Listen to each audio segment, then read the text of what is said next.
अस्सलाम वालेकुम। मैं तुहाडा अपना होस्ट डॉक्टर मोहम्मद इरफान मलिक।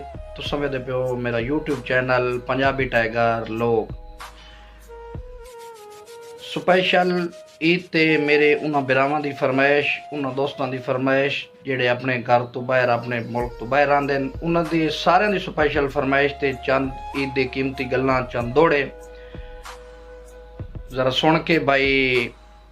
मैं तो समझे संगती भुल गया हाँ, असा संगत निभेंदे पया ते मैं तो ईद ते हो मसरूफ वने तेन यार दसेंदे पया ते मेरी ईद वे यार कबूल करे, तेरी मिन्नत करेंदे पया। तू ईद मुबारक ईद ते देसे असा पहले देंदे पया।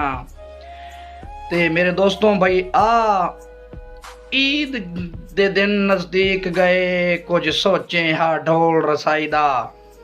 सुन के भाई आ ईद दे दिन नजदीक गए, कुछ सोचे हा ढोल रसाई दा।